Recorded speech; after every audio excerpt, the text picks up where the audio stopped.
wajah, jangan kau cela wajah manusia, jangan kau pukul wajah manusia, karena Allah menciptakan Adam ala suratihi, sebaik-baik bentuk. Makanya tidak boleh lagi marah itu main mencela muka, itu tidak boleh. Cuman kenapa rata-rata kalau marah sasarannya muka itu masalahnya? Kan banyak badan yang lain, kalau dipukul mesti muka. Padahal Allah mengatakan lewat lisan Rasul, jangan cela muka, jangan pukul muka, yang lain saja.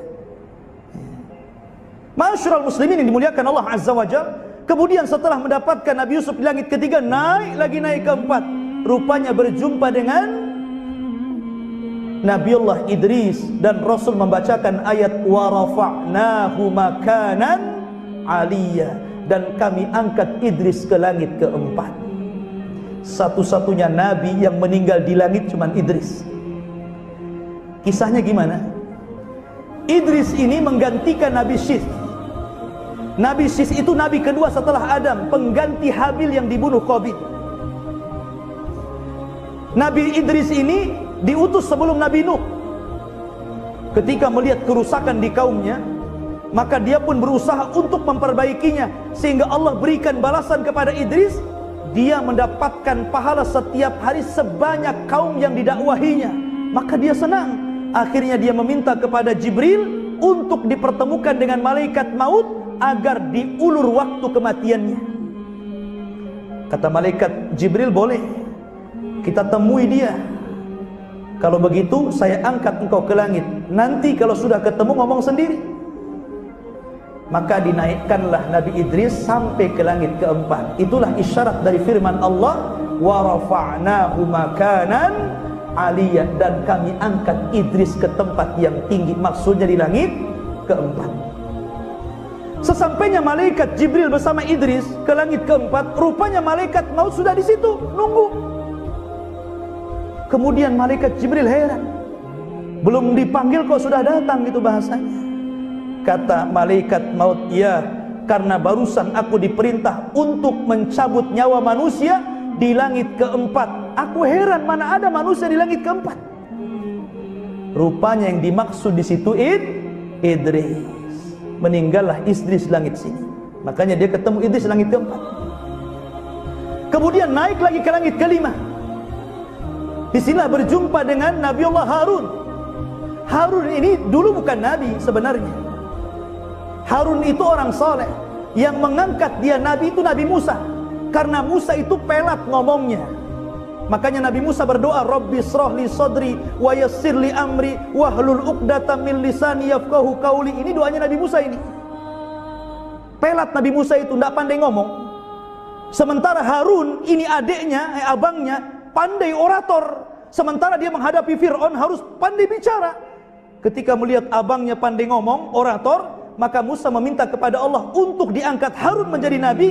Maka Allah angkat Harun menjadi nabi karena permintaan Nabiullah Musa, karena yang dihadapi ini Fir'aun. Makanya kemudian Harun diangkat jadi nabi. Kemudian naik lagi ke langit keenam. Disinilah berjumpa dengan Nabi Musa. Musa ketika itu menangis ketika melihat Rasul.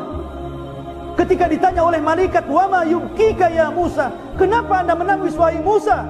Kata Musa, demi Allah, Allah telah mengutus anak muda di akhir zaman, tetapi umatnya lebih banyak masuk surga dibandingkan umatku, kata Nabi Musa. Padahal aku sudah berusaha mengajak Bani Israel sebanyak-banyaknya, rupanya umat orang ini lebih banyak dibandingkan umatku. Cemburu Nabi Musa. Kemudian naik ke langit terakhir, berjumpa dengan Ibrahim. Ibrahim itu nabi yang paling mirip dengan Nabi wajahnya. Ya, namanya kakeknya. Ibrahim itu kan kakeknya. Ibrahim punya dua anak. Satu namanya Ishak. Ishak punya anak namanya Yakub. Yakub itu namanya Israel. Maka seluruh keturunan Yakub disebut Bani Israel. Kemudian dari Hajar lahirlah Ismail. Dari keturunan Ismail tidak ada yang jadi nabi, sampai lahirlah Nabi kita yang mulia alaihi salatu wassalam. Maka dari sini, kalau akhir daripada nabi-nabi Bani Israel kembali kepada Isa bin Maryam, kalau akhir dari arah Ismail lahirlah Muhammad sallallahu alaihi wasallam. Maka di sini ada dua jalur. semuanya sampai kepada Ibrahim. Dan yang paling mirip wajahnya dengan Ibrahim, Rasul kita yang mulia alaihi salatu wassalam. Ketika itu Ibrahim sedang bersandar di mana? Di tiang Baitul Ma'mur. Apa Baitul Ma'mur? Baitul Ma'mur itu Ka'bahnya malaikat.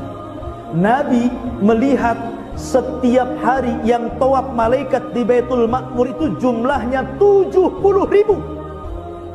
Jadi datang 70.000 malaikat masuk Baitul Ma'mur, kemudian tawaf di situ, kemudian keluar dan tidak pernah kembali.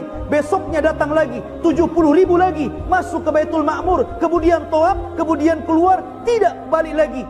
Begitu setiap hari. Makanya Allah mengatakan wa ma ya'lamu junuda rabbih illahu. Tidak ada yang tahu berapa jumlah malaikat kecuali Allah. Saking banyaknya. Kenapa Ibrahim bersandar di Ka'bahnya malaikat? Sebagaimana Ibrahim telah membangun Ka'bah di dunia, maka Allah muliakan dengan Ka'bah malaikat yang ada di langit. Itulah Ibrahim. Pertanyaan, para nabi itu kan banyak. Ada para nabi itu disebutkan dalam hadis yang dikeluarkan oleh Imam At-Tabrani kalau tidak salah dari hadis Abi Dzar Al-Ghifari radhiyallahu anhu, bahwa jumlah para nabi itu 120.000 dan jumlah rasul itu 315. Tapi yang kita kenal 25 nabi dan rasul. Itu yang kita kenal, yang disebutkan dalam Al-Quran. Pertama di surah Al-An'am 18 nama, dan lebihnya tersebar di beberapa ayat dalam Al-Quran sehingga jumlahnya 25. Lah di sini ikhwafidin muliakan Allah Subhanahu wa taala. Kenapa di sini dalam peristiwa Isra ini kenapa tidak berjumpa dengan umpamanya Nabi Saleh, atau umpamanya Nabi Syuaib, atau umpamanya Nabi Zulkifli, atau nabi-nabi yang lainnya?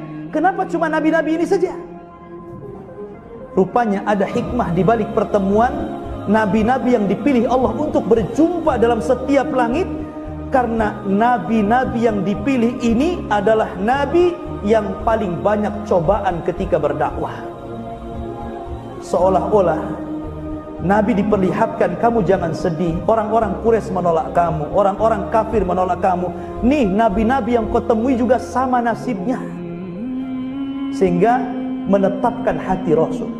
Coba bagaimana Yusuf dibuang oleh saudara-saudaranya, jadi budak sampai ke Mesir, ya kan? Bagaimana Nabi Musa dikejar-kejar Fir'aun. Kemudian bagaimana Nabi Ibrahim alaihissalam dibakar oleh Namrud. Makanya kemudian menjadi penghibur Rasul, sebagaimana engkau diganggu dakwah wahai Muhammad, nabi-nabi yang ketemu itu kurang lebih saja. Maka menjadi tenanglah Nabi SAW dalam peristiwa Isra dan Mi'raj ini. Maka kemudian Rasul naik lagi. Setelah dia kemudian ke Baitul Ma'mur, mulailah kemudian Jibril mengajak Rasul ke Sidratul Muntaha. Disinilah Rasul melihat Jibril dalam bentuk aslinya. Laqad ra'ahu nazlatan ukhra inda Sidratil Muntaha indaha jannatul ma'wa. Sungguh Rasul melihat Jibril dalam bentuk asli kedua kalinya. Pertama kapan? Ketika menyampaikan wahyu, diangkatnya Nabi Rasulullah diangkat jadi Nabi. Ketika turun surat Iqra.